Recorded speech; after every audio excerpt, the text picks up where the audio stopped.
itu pilihan pribadi. Kok saya mau sibuk urus kamu buat apa? Apalagi lapor polisi segala. Yang penting saya mengajarkan bahwa Protestantisme itu perusak kekristenan, titik. Si Allegro sama sekali tidak mengedukasi dunia. Tidak mengedukasi dunia. Penuh dengan propaganda hoax, omong kosong. Menyerang Protestan tak ada habis-habis.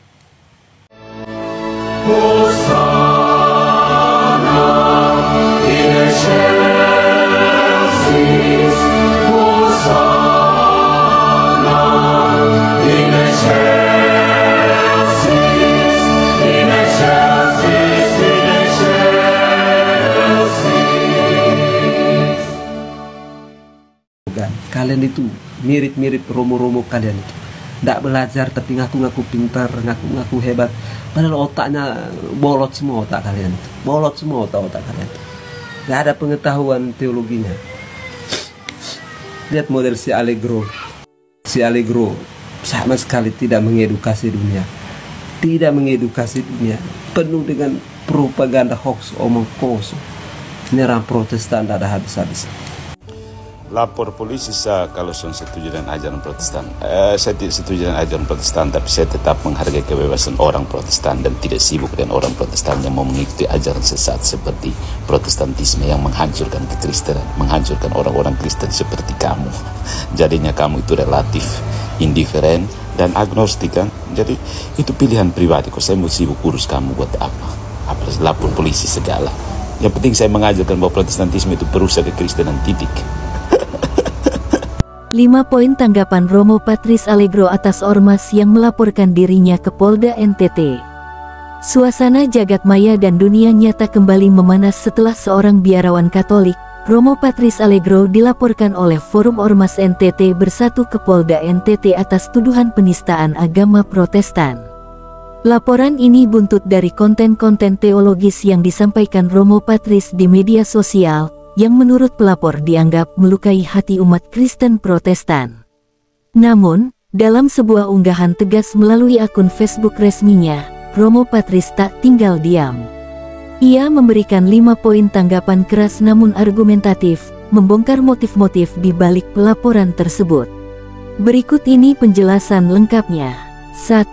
Upaya bungkam terhadap narasi teologis yang tak sejalan. Romo Patris menjelaskan bahwa pernyataannya bersumber dari ajaran Katolik tradisional yang sudah diajarkan selama berabad-abad, termasuk oleh para bapak gereja dan konsili-konsili ekumenis.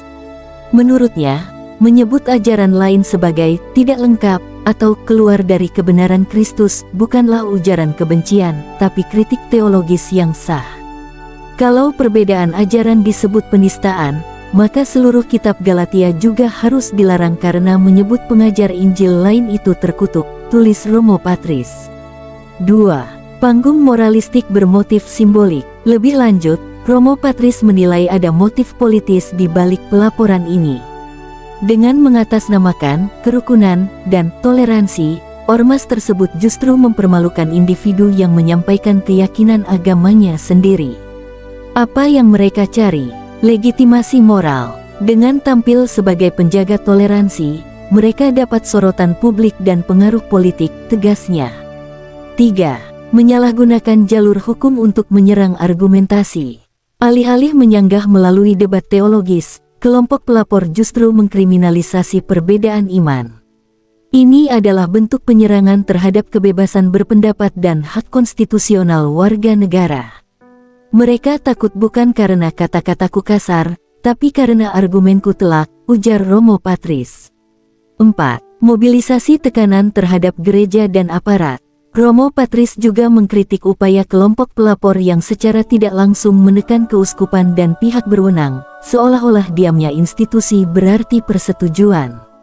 Ini adalah strategi lama, yang bertujuan untuk mendikte kehidupan internal gereja Katolik dari luar. Sekelompok eksternal memaksa gereja untuk mengoreksi imannya demi kerukunan versi publik, ungkapnya. 5. Menggiring opini bahwa kritik sama dengan kebencian. Menurut Romo Patris, yang ia lakukan hanyalah menyampaikan ajaran Katolik secara terbuka. Namun oleh ormas pelapor, kritik tersebut digiring menjadi ujaran kebencian dan potensi konflik. Kalau Martin Luther hidup hari ini dan bilang, gereja Katolik sesat, dia akan dipuji. Tapi kalau Imam Katolik bilang, gereja Protestan bukan gereja Kristus, langsung dipanggil polisi. Betapa adilnya dunia, sindirnya tajam. Kasus ini membuka diskusi penting soal batas antara kebebasan beragama, kebebasan berpendapat, dan kriminalisasi terhadap perbedaan iman. Romo Patrice Allegro menyatakan bahwa ia akan terus berdiri tegak menyampaikan ajaran Katolik sebagaimana yang diwariskan oleh gereja selama ribuan tahun, meskipun ada tekanan dari luar. Ini bukan soal Romo Patrice. Ini soal kebebasan untuk berteologi tanpa takut dikriminalisasi, pungkasnya.